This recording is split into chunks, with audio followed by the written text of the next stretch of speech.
Okay, today we're going to look at your full blast book. This is going to be on page 25. We're going to do a little bit on grammar. Okay.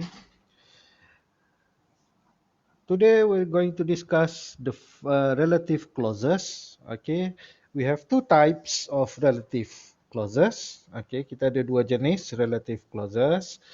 The first one is defining. The second one is non-defining.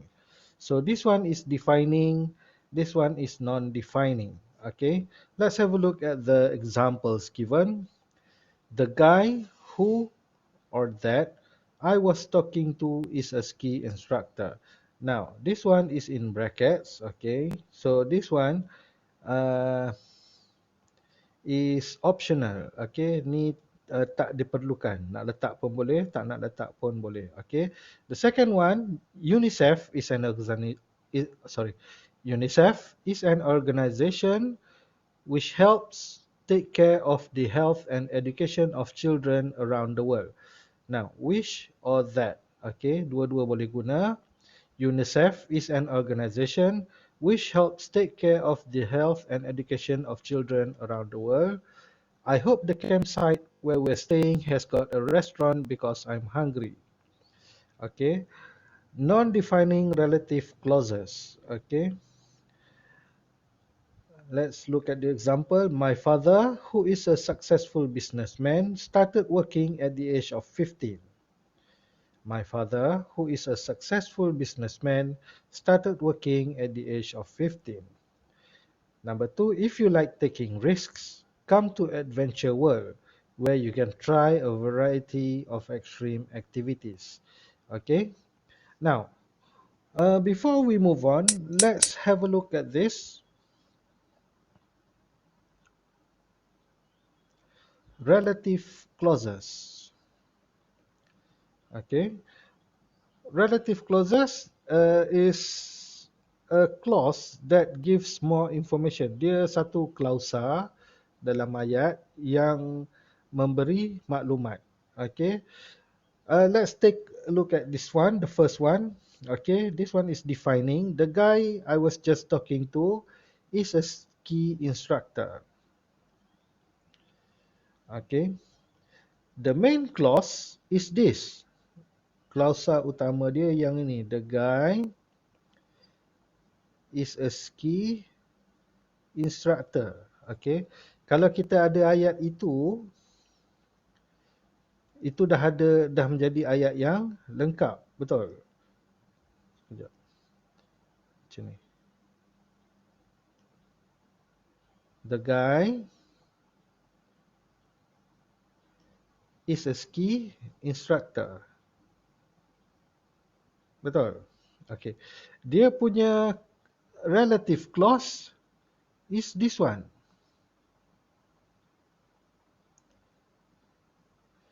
I was talking to. I was talking to. Right. So kita tengok apa yang dia buat. Okay. Kalau yang ini sahaja, the guy is a ski instructor, ayatnya lengkap, betul. Tapi kita tak tahu which one, yang mana satu. Okay, the guy, banyak kan the guy, lelaki itu. Okay, jadi kita tambah ini.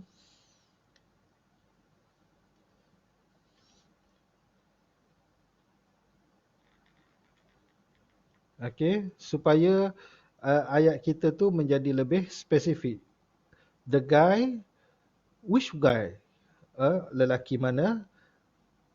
Who I was talking to, yang saya cakap, yang bercakap dengan saya tadi. Okay, is a ski instructor.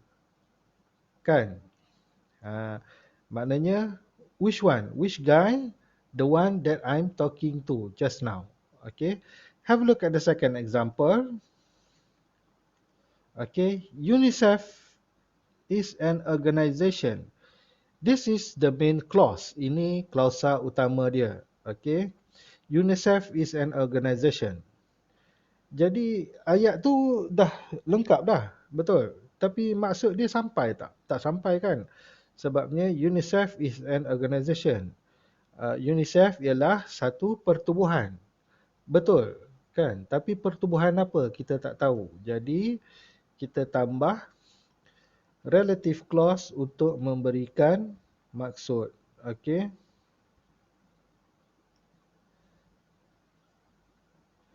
Okey. That helps take care of the health and education of children around the world. Okay, UNICEF is an organization that helps take care of the health and education of children around the world. Okay, UNICEF ni ialah satu pertubuhan, betul. Pertubuhan apa? Pertubuhan yang membantu, okay, menjaga kesihatan dan pendidikan kanak-kanak di seluruh dunia. Okay. Let's have a look at the third one. Okay. I hope the campsite where we're staying has got a restaurant because I'm hungry. Okay. So the main clause is this one. I hope the campsite has got a restaurant.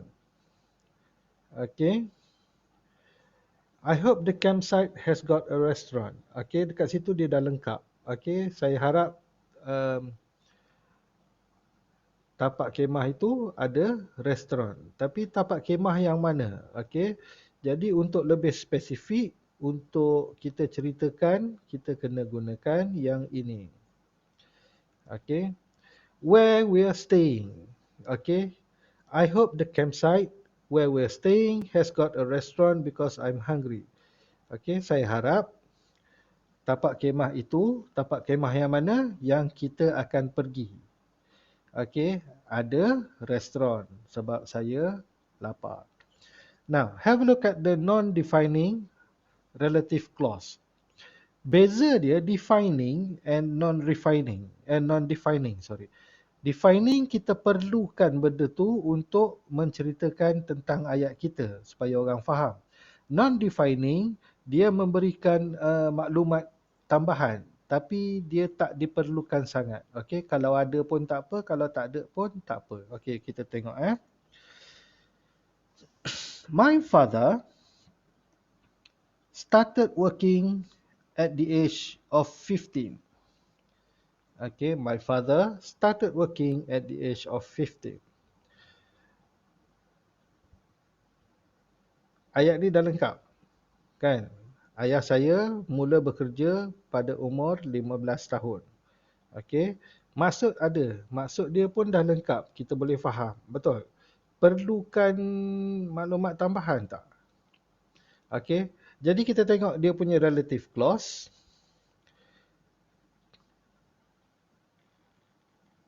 Who is a successful businessman? Okey. Ayah saya seorang usahawan berjaya, mula bekerja pada umur 15. Jadi benda ini dia menceritakan tentang ayah saya, betul? Okey, dia memberikan maklumat tambahan. Tapi perlu ke tidak? Tak perlu. Okey, kalau ada pun tak apa, kalau tak ada pun tak apa. Okey, ini dipanggil non-defining. Okey. Have a look at the next example. If you like taking risks, come to Adventure World.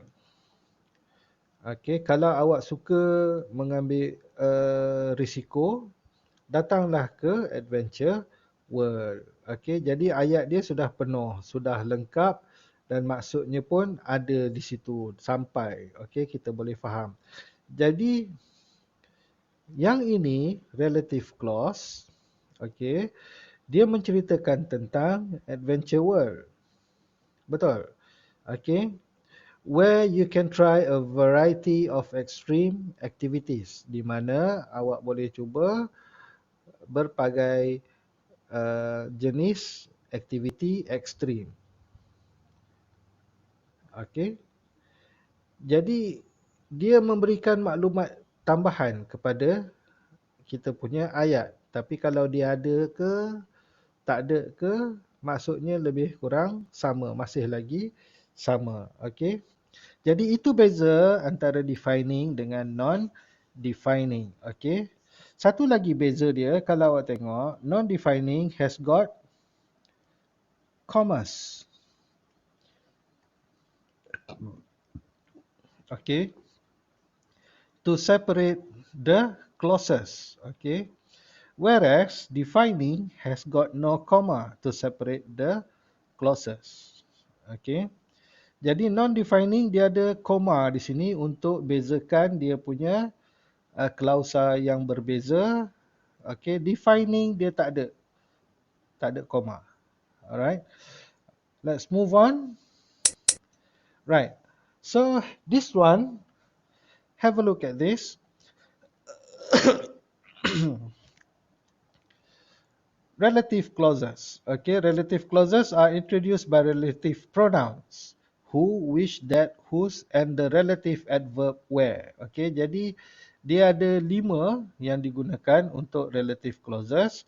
Who, which, that, whose dengan where. Okay. Pronouns for people, okay, who or that. Kita gunakan who or that untuk people. For things, animals or ideas, okay, untuk benda-benda macam things, animals or ideas, kita gunakan which or that. Okay, possession kita gunakan whose. Possession ni apa? Okay, menunjukkan kepunyaan. Okay, have a look at that. Okay, for people, things, animals and ideas, kita boleh gunakan that, tak ada masalah. Tapi who masih lagi untuk people sahaja. Which kita masih gunakan untuk things, animals and ideas. That kita boleh gunakan untuk semua. Okay.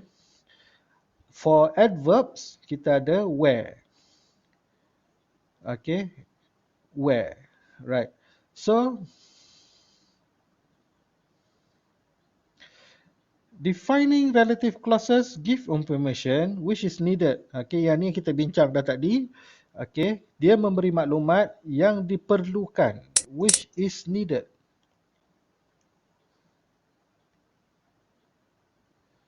To understand the meaning of the sentence. Okay, maklumat yang diperlukan untuk memahami maksud ayat.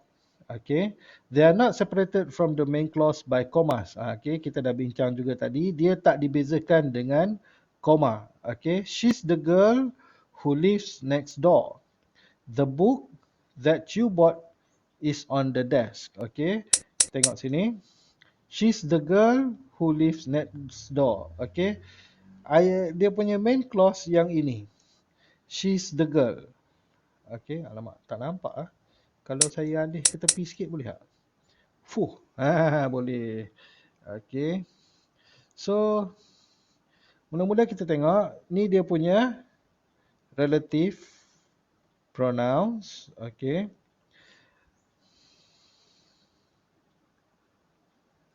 Ini dia punya main clause, she's the girl. Okay. Dialah budak perempuan itu. Okay. Ayat tu betul, ayat tu lengkap. Tapi maksudnya tergantung. Jadi kita perlukan defining relative clause untuk menceritakan siapa budak perempuan itu. Okay, so defining relative clause yang kita gunakan ialah lives next door. Okay, dialah budak perempuan itu. Yang mana? Yang tinggal di rumah sebelah. Okay, have a look at the second one. Relative clause dia ialah which, that. Okay. Okay. Kenapa sini guna which? Sebab the book. Okay, dia jatuh di sini. Betul. Kenapa guna who? Sebab she. Dia jatuh di sini. People. Okay. That masih lagi kekal. Kalau awak nak guna she's the girl that lives next door pun betul. The book that you bought is on the desk pun betul. Okay. So, have a look at this one. Tengok yang ni. The book that you bought is on the desk.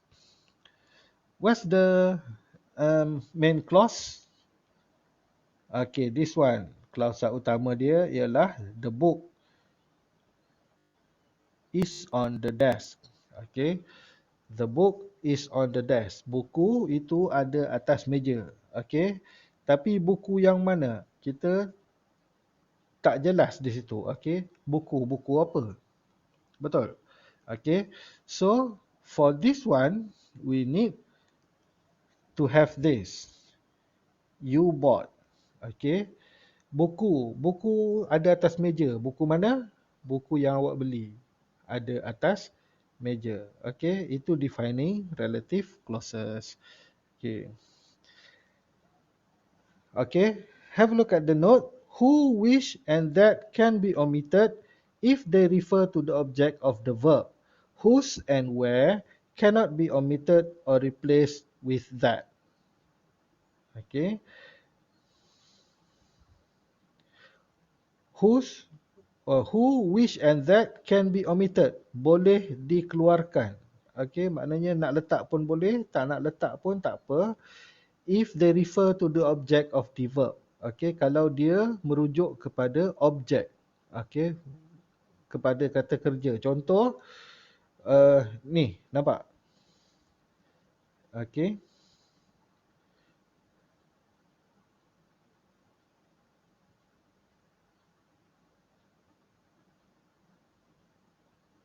The book that you bought is on the desk. Okay.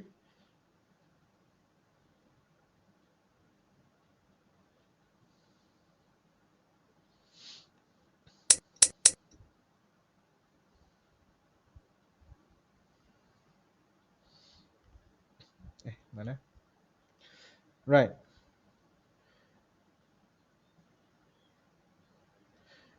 Bought is the verb, kata kerja. Okay. You is the subject. Okay. You bought. Okay. Where's the object? The book. Kan? Jadi, kalau di sini dia merujuk kepada objek yang ini, maknanya which and that kita tak perlukan. Okey. Nak letak pun boleh, tak nak letak pun tak apa. Okey, tapi kalau macam ini lives next door, okey, dia tak merujuk kepada the girl. Apa dia objek dia, kata kerja dia tak menunjuk sini, jadi kita perlukan ini. Okey. Um,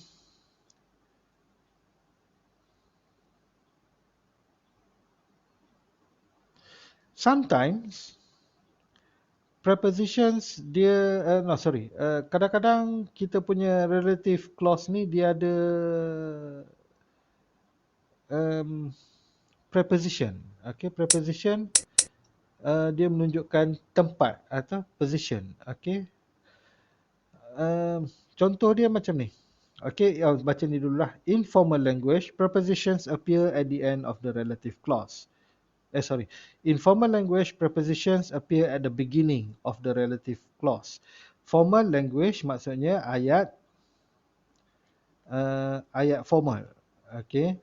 Informal language, they appear at the end of the relative clause. Ni ayat tak formal. Okay. Jadi, preposition at the beginning of the relative clause. Okay, di permulaan. Untuk ayat tak formal, the end of the relative clause. Kita tengok contoh di sini. Ni, on. Okay, the chair which I'm sitting isn't very comfortable. Okay, so sekejap padam dululah. Okay, kita buang dulu semua. The chair I'm sitting on which I'm sitting isn't very comfortable. So the main clause is this.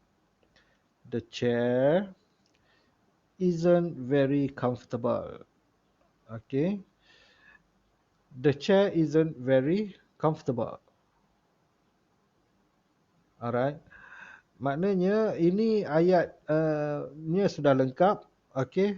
Maksud dia tak berapa sampai. Sebabnya kita ada banyak kerusi. Kita tak tahu kerusi mana. Okay. So dia punya relative clause ialah ini. On which I'm sitting. Okay. Which I'm sitting. Okay.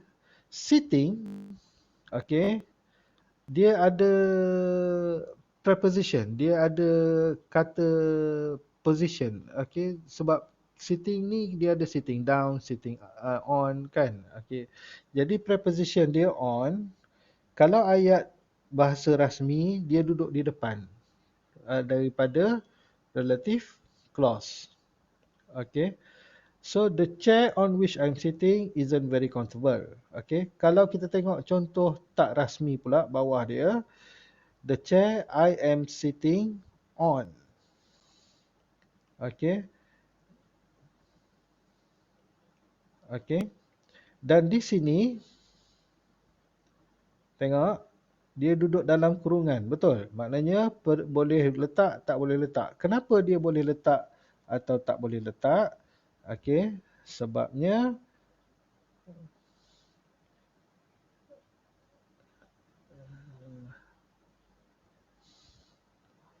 pasal verb tadi. Okey, I am sitting. Sitting ni kata kerja. Sitting on. Betul. Duduk atas apa? Duduk atas objek. Sebab ini dia dah jadi objek kepada relative clause. Jadi yang ini kalau ada pun tak apa, tak ada pun tak apa. The chair I am sitting on isn't very comfortable. The chair which I'm sitting on isn't very comfortable. Okay, dua-dua pun betul. So what I want you to do is this. I want you to pause the video and I want you to copy this, the whole thing, into your notebook. Okay. Salin semua ni, pause dulu video ni, kemudian salin semua ni dalam buku nota. Okey.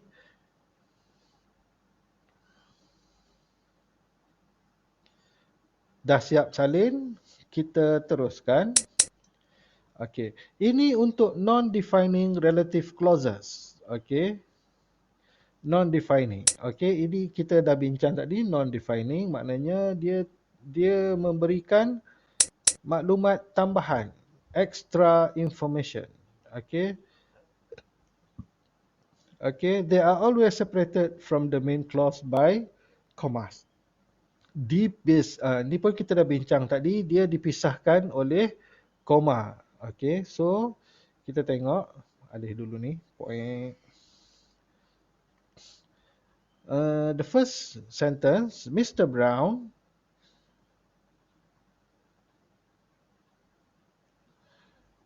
okay, is quite old. Is quite old. Maknanya ayat dia Mr. Brown is quite old. Okey, lengkap, sudah lengkap. Masuk sampai. Okey, Mr. Brown ni dah tua dah. Okey. Jadinya kita gunakan ini relative clause ni untuk beri maklumat yang maklumat tambahan. Okey. Dia nak kata perlu. Sebenarnya tak ada pun tak apa kan. Okey, kita masih boleh faham. Okey. Mr. Brown, who is our geography teacher, is quite old. Jadi kat sini maklumat tambahan dia ialah Mr. Brown, okay, dia ni kita punya cikgu Job. Okay, is quite old. Okay, tengok ada koma kan. Ini maknanya non-defining. Okay. Have a look at this one. Which cost us a lot. Ini dia punya relative clause. Okay. Kalau kita tengok main clause, boleh faham kan? Our car keeps breaking down. Maknanya kereta kita selalu rosak. Okay, ayatnya dah penuh, ayatnya dah lengkap dan maksudnya pun sampai. Okay, yang ini digunakan untuk memberi maklumat tambahan sahaja. Okay, kereta kita yang dah banyak makan belanja. Okay, keeps breaking down. Okay, selalu rosak. Okay, have a look at the notes given at the bottom. Macam mana ni? Pindah sini balik. Relative pronouns, adverbs cannot be omitted in non-defining clauses. Neither can we use that instead of them. Okay. Untuk non-defining, okay, dan adverb, okay, kita tak boleh guna that. Yang ini kita tak boleh guna. Okey. Dan dia wajib ada benda ni. Who and which ni mesti wajib ada. Dia tak boleh kita buang. Okey, dia wajib ada. Alright. Okay. Prepositions usually appear at the beginning of non-defining relative clauses. This cupboard in which I keep my old toys hasn't been cleaned for age. Okay, tadi preposition kalau defining clause tadi, preposition dia bergantung pada jenis ayat, betul? Kalau ayat formal, dia duduk di depan relative clause. Kalau ayat tak formal, dia duduk di hujung. Tapi untuk non-defining, okay, dia biasanya akan ada di depan. Okay. This cupboard in which I keep my old toys hasn't been cleaned for ages. Okay, maknanya this cupboard hasn't been cleaned for ages. Ayat dia dah lengkap, dah membawa maksud, betul? Okay, tapi kita tambah maklumat tambahan kat sini. Okay, ada preposition, jadi preposition ni kena duduk di depan.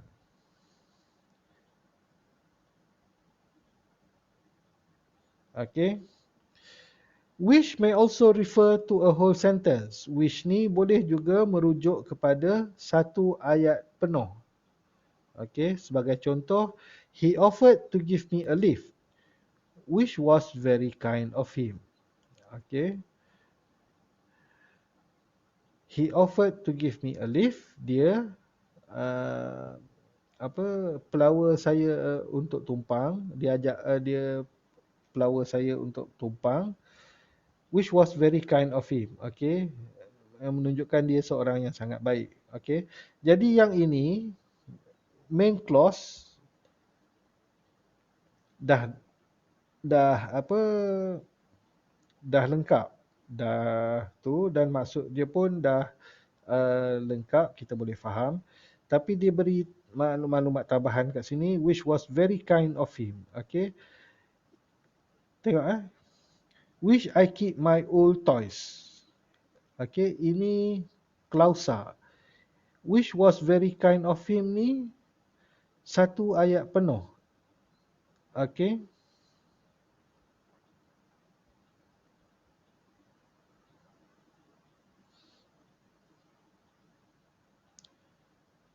Okay. Tak faham? Okay, dia macam ni. Relative pronoun, okay, non-defining. Ini cerita pasal non-defining. In which I keep my old toys. Okay, so, saya nak padam sekejap. Nak buang semualah. Okay, saya buat contoh. Kita tukar color. Tengok, ini ialah relative clause. Betul? Kan? Dia merujuk kepada apa? Cupboard. Betul? This cupboard, dia merujuk kepada this cupboard. This cupboard ni ayat penuh ke? Tak kan? Dia cuma noun phrase sahaja, frasa nama sahaja. Betul? Dia bukannya ayat penuh. Sama juga macam ni. Ini ialah relative clause. Okay, dia merujuk kepada Mr. Brown. Mr. Brown ni ayat penuh? Tidak kan? Which cost us a lot. Ini dia punya relative clause merujuk kepada our car. Our car ni ayat penuh? Tidak. Okay. Jadi untuk which, okay, dia boleh digunakan untuk merujuk kepada ayat penuh. Okay, cuba tengok ni. Which was very kind of him. Okay. Dia merujuk kepada apa? Merujuk kepada he. Tidak kan? Sebabnya menunjukkan dia seorang yang baik hati. Apa yang menunjukkan dia seorang baik hati? Okey. Semua ni. Nampak? He offered me a lift. Dia pelawar saya untuk dia ajak saya untuk tumpang dia. Betul? Jadinya wish ni dia boleh merujuk kepada seluruh ayat. Dia bukannya satu frasa nama sahaja. Okay. Right. So I want you to pause the video here and I want you to copy this into your notebook. Salin semua ni dalam buku nota. Okay, pause the video and copy this into your notebook. Okay, now that you have copied both notes, let's move on. Right, this one. This is an example to see whether you understand the video or not. Okay, no, sorry, not video. This is just to see whether you understand relative clauses or not. Okay, this one is very easy. The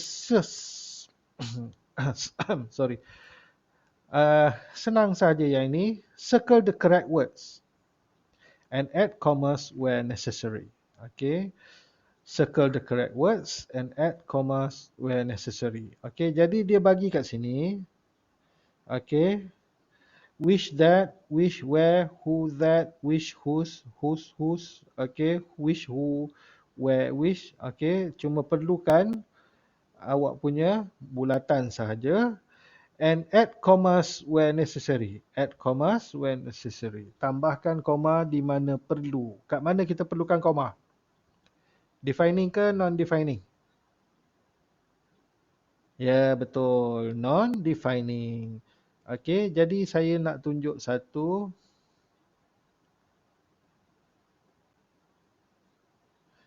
Have a look at the first one lah. Okay, let's have a look at the first one. Firstly, what we need to do is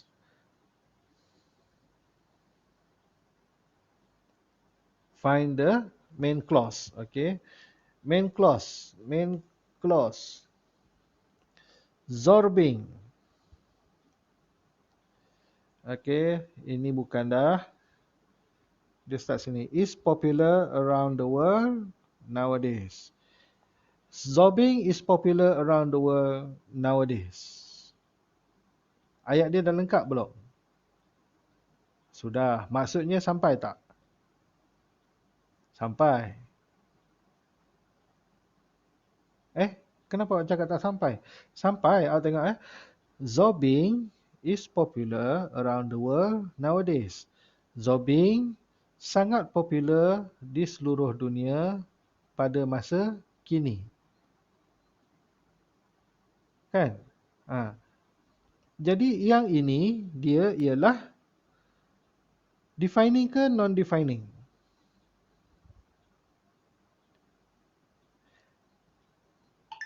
Ya, non-defining. Dia cuma memberikan maklumat tambahan. Okey. Jadinya mula-mula kita tengok which or that. Okey, mana-mana pun boleh. Betul. No. Non-defining. Non-defining kita tak boleh guna that. Kita kena guna which. Kan? Kemudian komanya duduk di mana? Dia mesti ada koma kan? Non-defining. Di sini satu. Dan di sini satu. Okay. So, zorbing, which is an activity from New Zealand, is popular around the world nowadays. So, this one tells you the story about this one. Okay, dia memberikan maklumat tambahan tentang zorbing. Kan?